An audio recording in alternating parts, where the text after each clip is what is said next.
This section will talk about how to adequately clean your Hydroton and fill up your nut pot with your plant, organic plug, and everything needed to get going. The first thing you want to do is open your 1 gallon bag of Hydroton, which are these red clay pellets that look similar to dog food.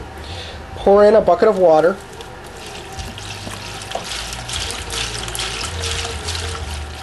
Okay, once you fill it up about 1/4 to halfway, you're going to seal the bag, mix it around a bit. This is to get off any of the dust and residue that is often found on Hydroton and to ensure that your water quality doesn't get polluted. Then simply take the bag and squeeze off all of your excess polluted water. And once again, the main reason for this is to clean off the red dusty clay that you can see here, so that keeps your water from being polluted. We're going to do this one more time just for good measure to make sure that the majority of dust is removed from the system.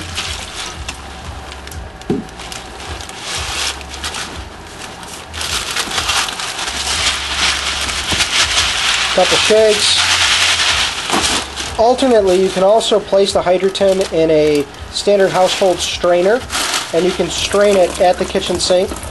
If you notice, this time the water that's coming out, while it still has some red clay residue and is a little bit foggy, it's nowhere near as polluted as it was the first round.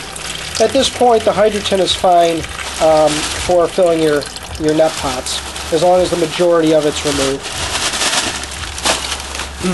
Now what you can do is unzip your bag, open up your bag of Hydroton, take your net pot, which sometimes they're black, they're brown, they're slightly different, but they're all 3 inches in diameter. Fill it up about 1/4 of the way with a couple Hydroton pellets. And at this point you want to put in your organic plug, which once again we used in the clones in a different section, but more or less you put it in the middle, hold it in place with your thumb, and surround it with the red clay pellets. The purpose of the red clay pellets, the Hydroton, is to hold the squishy cube in place. It also supports the root structure as the plants begin to grow. Eventually the roots will grow through the bottom of the net pots and will take hold, and those Hydroton will support them and hold it in place. Now, when putting a seed into the cube, you can see on this one, in the center of this cube, it actually has a hole pre-drilled. You can extend that by using the eraser end of a pencil if you want to open it up a little bit. But basically put the seed in about 1/4 of an inch down, and you can let the seed germinate right in the cube.